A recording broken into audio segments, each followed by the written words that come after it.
Hello guys, good morning. Welcome back on my YouTube channel.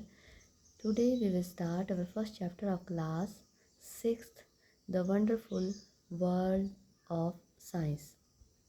मतलब जो विज्ञान है उसका जो संसार है वो कितना रहस्यमयी है, इसके बारे में हम आज स्टडी करने वाले हैं। ओके, आपको पता है कि हमारे जो डेली लाइफ है उसमें हर जगह साइंस का इन्वॉल्वमेंट है। ओके, तो हमें जो है हर चीज़ को जानने की, परखने की, उसको मतलब यूज़ करने की क्यूरियोसिटी होती है, उसको उत्सुकता होती है हमें उसको यूज़ करने की। तो इसके बारे में हम पूरा इस चैप्टर में पढ़ेंगे कि किस तरीके से अपने डेली लाइफ में हम साइंस को कहाँ कहाँ पर किस तरीके से यूज़ करते हैं और कैसे हम उसको जो है ऑब्ज़र्व करते हैं, अंडरस्टैंड करते हैं। As human being, we have always been curious about our surrounding. तो ह्यूमन बीइंग के नाते मतलब जैसे हम ह्यूमन बीइंग है तो हम हमेशा उत्सुक रहते हैं अपने सराउंडिंग के लिए। हमारे सराउंडिंग में क्या चीज़ें हो रही है, क्यों हो रही है, कैसे हो रही है, हमारे को किस तरीके से अफेक्ट करती है, उसके लिए हम हमेशा जागरूक या फिर उत्सुक या जिज्ञासु रहते हैं। We start exploring our surrounding and asking questions right from childhood. Did you enjoy discovering and exploring the world around you in the preparatory stage of the school? तो जब हम कोई भी सराउंडिंग में कोई चीज़ देखते हैं तो उसके बारे में हम बहुत सारे क्वेश्चन जो है करते हैं, और ये क्वेश्चन हम बचपन से ही करते आते हैं। ठीक है, और हमें जो है बहुत मज़ा आता है इन चीज़ों को डिस्कवर करने में। कोई नई चीज़ हमें मिलती है अपने सराउंडिंग में तो उसको हम दूसरों के साथ शेयर करते हैं, तो हमें बड़ी खुशी होती है कि क्या चीज़ है। ठीक है, और पूछते हैं हम बड़ों से कि किस तरीके से होता है। Okay, as you enter the middle stage we will continue the fascinating journey. तो जैसे हम थोड़े और बड़े हो जाते हैं तो ये जो जर्नी है हमारी वो बड़ी अद्भुत होती जाती है। ठीक है, fascinating journey, trying to explore understand the beautiful world we live in. और हम उसके अपने सराउंडिंग के बारे में और ज़्यादा जानने की कोशिश करते हैं। And for that we have new subject science. तो इसी के लिए मतलब आप और ज़्यादा जाने साइंस को, तो इसके लिए नया सब्जेक्ट लगाया गया है साइंस में, साइंस। ठीक है, पहले जो है फिफ्थ तक आपने जो है ईवीएस पढ़ा होगा, एनवायरमेंटल स्टडीज़ पढ़ा होगा, तो अब ये नया सब्जेक्ट आपके लिए लग गया है, that is science. Welcome to the wonderful world of the science. तो आपका स्वागत है इस रहस्यमयी, आश्चर्यचकित करने वाली दुनिया जो साइंस की दुनिया है। Okay, and what is science? तो साइंस होता क्या है? Science is the way of thinking, observing and doing things to understand the world we live in and to uncover the secret of universe. तो science क्या है? Basically ये है हमारा तरीका, जो हम सोचते हैं, कैसे हम किसी चीज़ को ऑब्ज़र्व करते हैं, कैसे हम कोई चीज़ ऑब्ज़र्व करने के बाद उसको हम यूज़ करते हैं, और हमारे सराउंडिंग में, यूनिवर्स में जो भी सीक्रेट है उनको हम किस तरीके से अनकवर करते हैं और ज़्यादा कैसे जानते हैं उनके बारे में, that is science. We ask question, think of it as a big adventure. We ask questions, explore the world and try to understand how things work. For this the most important thing is to have curiosity, which is where the title of the book come from. अब देखो, कोई हम एक बड़ा adventure पे चले गए, कोई आश्चर्यचकित करने वाले जो एडवेंचर पे चले गए, तो हम जो है क्वेश्चन पुट करते हैं। ठीक है, तो हम उसको समझने की कोशिश करते हैं। कोई हमने नया काम किया तो उसको हम जानने की कोशिश करते हैं। तो इसी को देखते हुए हमारे अंदर जो है नई नई चीज़ों को देखने की जिज्ञासा उत्पन्न होती है। तो इसी के कारण इस बुक का जो नाम है वो क्या रखा गया है? क्यूरियोसिटी रखा गया, जिज्ञासा रखा गया है। Okay, whether it is studying tiny grain of sand or massive mountain, a leaf of grass or a vast forest, there is always something new and exciting to discover.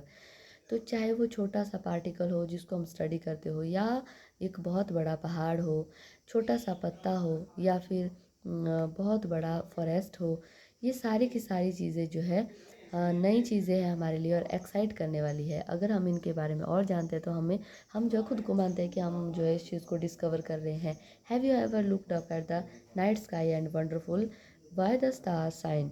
तो क्या आपने कभी रात को आसमान की तरफ देखा है, और आप जो है उस चीज़ को देख के, जैसे स्टार देखते होंगे आप, तो उनको देख के आप कभी आश्चर्यचकित हुए होंगे। जब बच्चे बहुत छोटे होते हैं, फर्स्ट सेकंड में पढ़ते हैं, थर्ड में पढ़ते हैं, तो वो स्टार को देखते हैं तो बड़े बहुत सारे क्वेश्चन अपने पेरेंट्स से या ग्रैंड पेरेंट्स से पूछते हैं।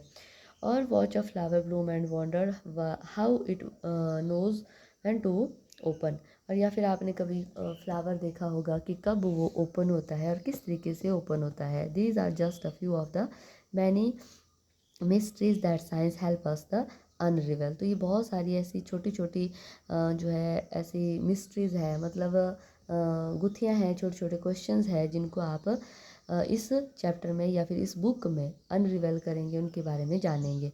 The most wonderful thing about the science is that it is everywhere. तो सबसे वंडरफुल चीज़ साइंस के बारे में ये है कि ये हर जगह है। ओके, हम सराउंडिंग में जितनी भी चीज़ें देखते हैं that is related with science. Okay, and from the depth of the ocean to the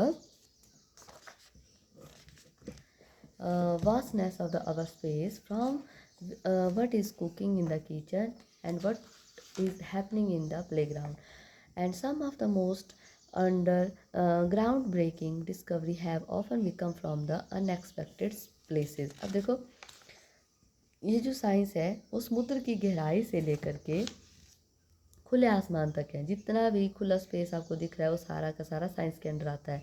आप किचन में कुछ पका रहे हैं या फिर प्लेग्राउंड में कुछ हो रहा है, ये सारा साइंस से रिलेटेड है। ओके, और ये बहुत सारी ऐसी डिस्कवरीज़ है अनएक्सपेक्टेड प्लेसेस के बारे में जो हुई है आज तक, हम जिनके बारे में नहीं जानते, वो तो सारे के सारा साइंस के अंडर आता है। ओके, अब देखो यहाँ पे आपको कुछ डायग्राम दी गई है। This one is desert. हमने देखा होगा कभी डेजर्ट, तो यहाँ पे जो है पेड़ पौधे होते हैं वो कैसे होते हैं, कंटीले होते हैं, कांटे वाले होते हैं, और दूर दूर तो कोई अच्छे पेड़ नहीं दिखाई देते आपको, है ना, रेत ही रेत दिखाई देता है। और this one is a coastal area, जो समुद्र के पास लगता हुआ एरिया होता है, वो किस तरीके का होता है, एक साइड आपको ज़मीन दिखती है, दूसरी साइड सिर्फ पानी और पानी दिखता है ना। And this one is the under water view of N ocean. समुद्र की गहराई के अंदर इस तरीके की स्ट्रक्चर दिखती है जहाँ पर सनलाइट भी बहुत कम पहुँचती है और बहुत सारे समुद्री जीव इसमें रहते हैं। And this one is a Galaxy.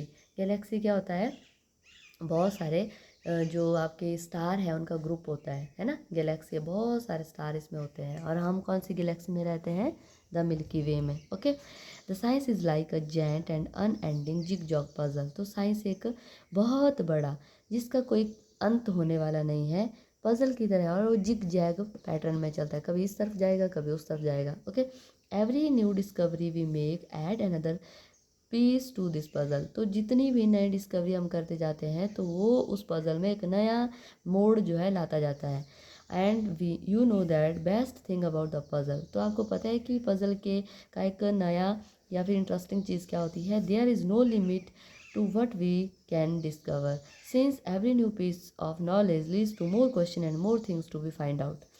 तो पजल के बारे में एक चीज़ ये इंटरेस्टिंग होती है कि इसमें जितनी भी आप नई डिस्कवरियाँ करते जाते हैं वो आपको ज़्यादा से ज़्यादा ज्ञान देता जाता है, और साथ में आपके लिए नए से नए क्वेश्चन जो है वो पुट करता जाता है। मतलब आप और ज़्यादा उसके बारे में जानना चाहेंगे, सोचना चाहते हैं, और एक क्वेश्चन ख़त्म होता है और नेक्स्ट क्वेश्चन जो है अराइज हो जाता है। Sometimes we find that a piece of this puzzle has been be put in wrong place and need to be moved। कई बार ऐसा होता है कि हमारा जो पज़ल है या फिर हमने जो डिस्कवरी की है वो किसी गलत डायरेक्शन की तरफ चली जाती है, तो हमें उसको छोड़ करके एक नई डायरेक्शन की तरफ बढ़ना होता है। New discovery often change our sound understanding of the world. जैसे हम नई डिस्कवरी करते हैं तो हमारी जो अंडरस्टैंडिंग है वर्ल्ड के लिए वो चेंज हो जाती है। Okay, as you go through this book you will be encounter interesting ideas, do some through the provoking experiment and see how some of what we will be find out is useful in our daily lives। तो जैसे हम इस book में आगे आगे चलते जाएंगे ना, तो हमारे को बहुत सारे इंटरेस्टिंग आइडियाज़, बहुत सारे इंटरेस्टिंग एक्सपेरिमेंट देखने को मिलेंगे। ठीक है, तो हम उनको डेली लाइफ में किस तरीके से यूज़ करते हैं उसके बारे में भी हम जानेंगे। And guess what happens as we discover more and more. तो सोचो ज़रा, अगर हम और ज़्यादा डिस्कवर करेंगे तो क्या होगा। We start realising that this idea are all connected. तो हमें ये एक रियलाइजेशन होती है कि जितने भी आइडियाज़ थे वो एक दूसरे से कनेक्टेड है। We will start off by looking at our home planet earth.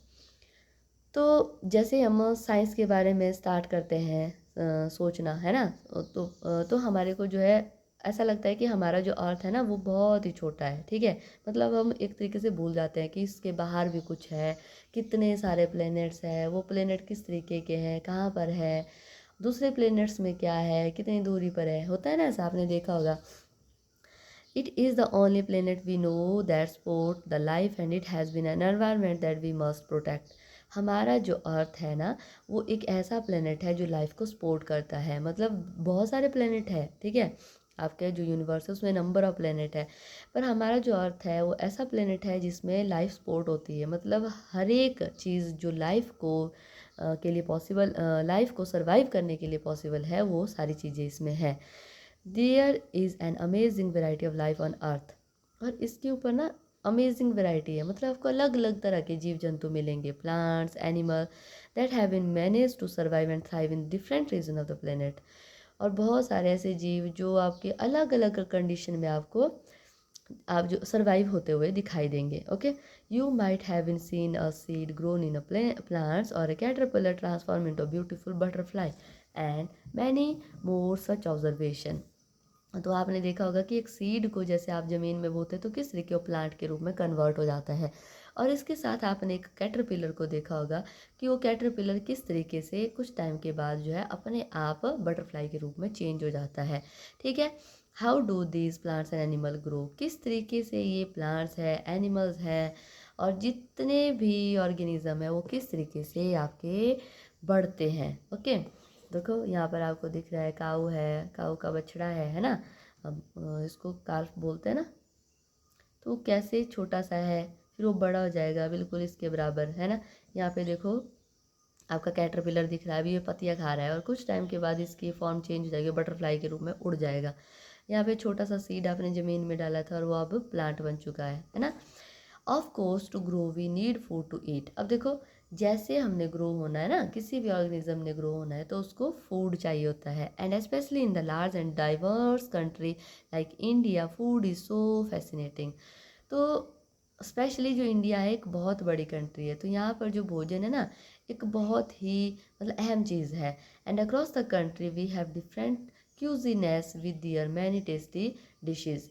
तो पूरे कंट्री में अलग अलग तरह की जो फूड आइटम जो है वो बनाई जाती है। And what are they made of, कैसे वो बनती है, how do we find out, तो कैसे हमें पता चलता है। यहाँ पे कुछ बनी हुई है स्ट्रक्चर आपको दिख रही है, तो ये जो है डिफरेंट फूड है जो डिफरेंट आपकी एरियाज़ में इंडिया के डिफरेंट स्टेट में जो है वो सर्व की जाती है। ओके, नेक्स्ट है along with food we need water to survive. भोजन के साथ हमें क्या चाहिए होता है, पानी भी चाहिए है। Water is such a delightful substance. Have you ever run and jump in a puddle when it rain? Do you ever wonder why and how it rains? तो कभी आप कहीं दौड़ रहे हो या फिर जंप कर रहे हो तो बारिश में, तो आप कभी हैरान होते कि कहाँ से आ रही है बारिश। होता है ना, जैसे हम बाहर खड़े होते हैं, लेटर पे खड़े होते हैं तो बारिश आ रही है तो हमें लगता है कि हमारे पास पानी पहुँच रहा है, पर कहाँ से आ रहा है कुछ पता नहीं है। Have you notice that water freeze and become ice when we cool it and boil and become the steam when we heat it. तो क्या आपने कभी ये नोटिस किया कि पानी किस तरीके से फ्रीज़ हो जाता है, बर्फ़ के रूप में कन्वर्ट हो जाता है, या फिर किस तरीके से वो बॉयल होकर के स्टीम के रूप में कन्वर्ट होकर के फिनिश हो जाता है। आपने किसी बर्तन में पानी डाल के रखा, उसको बॉयल करने के लिए रख दिया, कुछ टाइम के बाद वो पानी जो है बिल्कुल गायब हो जाएगा उससे, है ना। तो वो सोचने वाली बात है।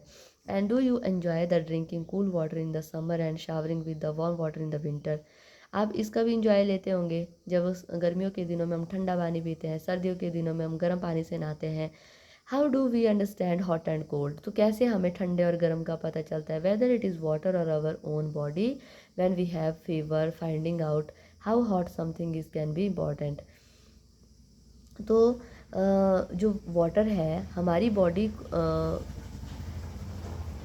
whether it is water or our own body when we have fever। तो जैसे हमें बुखार वगैरह होता है तो किस तरीके से जो है हम फाइंड आउट करते हैं कि वाटर जो है वो कैसे हमारी बॉडी को अफेक्ट करता है। Finding out how hot something is can be important, तो कौन सी चीज़ गर्म है वो कैसे हमारी बॉडी को इम्पैक्ट करती है, तो ये सारी चीज़ें हम इसमें पढ़ेंगे। Okay, then again there is so many different things around us, the paper we write on and the metal key, the plastic ruler and the rubber eraser in our box, the magnet and the keep the box close, the cloth we wear, the cup we drink milking, and so many other things. What are they made of? Are made of different material? How do we separate the different material from one another? अब देखो, जो अलग अलग चीज़ें जितनी भी हमारे surrounding में हम यूज़ करते हैं, कागज़ हो गया जिसके ऊपर लिखते हैं हम, मेटल की हो गई, घर की जो की होती है ना मेटल की बनी होती है, प्लास्टिक रूलर है, स्केल है आपके पास, रबर है आपका जो इरेज़र होता है ना बॉक्स में आप रखते हैं, मैग्नेट है आपका, ठीक है, और आपका जो बॉक्स है मैग्नेट लगी होगी उसमें तो क्लोज होता है मैग्नेट से, वो क्लोथ है आपके जो पहनते हैं आप, कप है जिसके अंदर आप दूध पीते हैं, बहुत सारी चीज़ें जो आप डेली लाइफ में यूज़ करते हैं, वो सारी की सारी जो चीज़ें हैं वो किस चीज़ से बनी हुई है, ठीक है।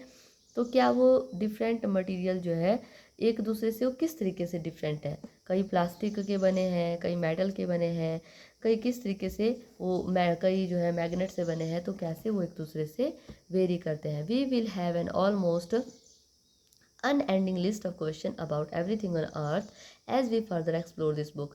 जैसे हम इस बुक को पढ़ते जाएंगे तो हमारे पास इतने क्वेश्चन होते जाएंगे कि मतलब उन क्वेश्चन का कोई अंत नहीं होगा। But why limit our question to earth alone, we can ask question on things beyond the sun, the moon and the million of stars that shine in the sky। पर हमारे जो क्वेश्चन है वो ख़त्म क्यों हो जाते हैं अर्थ के ऊपर ही, अकेले अर्थ के ऊपर ही हमारे क्वेश्चन जो है रुक क्यों जाते हैं, ठीक है। वी कैन आस्क क्वेश्चन, हम जो है इससे परे भी क्वेश्चन पुट कर सकते हैं, जैसे सन है, मून है, मिलियन ऑफ स्टार है, वो क्यों शाइन करते हैं स्काई में, इसके बारे में भी हम जान सकते हैं। Whether you are learning about the structure of a leaf, discovering how things move, or separating the skin of a peanut seed, we hope each chapter of this book will be ignite your spirit of inquiry, and hopefully you will be have lots of question in your mind। अब यहाँ पे question है, how can you try to find the question and answer to your question on your own. तो आप जो है किस तरीके से आंसर अपने क्वेश्चनों का ढूंढ सकते हैं अपने तरीके से, ठीक है। तो इस बुक में हम हर चीज़ के बारे में जानेंगे। तो पहले तो जो लीफ है उसकी स्ट्रक्चर जो है उसकी डिस्कवरी कैसे हुई, कैसे हम मूव करते हैं, और कैसे जो कोई पीनट सीड आपने ले लिया उसकी स्किन अपने आप अलग हो रही है। तो ये सारी की सारे जो क्वेश्चन है आपके अंदर एक जिज्ञासा लेके आएंगे और आपके अंदर एक इंक्वायरी स्पिरिट पैदा करेंगे इंक्वायरी की। मतलब आपको ऐसा लगेगा कि मैंने इसके बारे में भी जानना है, इसके बारे में भी जानना है, ठीक है। तो बहुत सारे क्वेश्चन हैं, आई थिंक आप सबके माइंड में आ रहे हैं। तो वो सारे क्वेश्चन जो है वन बाय वन इस बुक में जो है स्टडी करेंगे, उनके आंसर हम ढूंढेंगे, ठीक है। तो जितने भी क्वेश्चन यहाँ पर हमने देखे हैं तो उनके क्वेश्चन उनके आंसर जो है आप अपने तरीके से भी अपने सराउंडिंग में अपने पेरेंट्स से, ग्रैंड पेरेंट्स से पूछ के भी उनको फाइंड आउट कर सकते हैं, ठीक है। तो यहाँ तक आज हमने कर लिया, इससे आगे हम नेक्स्ट क्लास में करेंगे। अगर आपको मेरी वीडियोज़, मेरी क्लासेस समझ आ रही है, so please like, share and subscribe my channel. Thank you so much।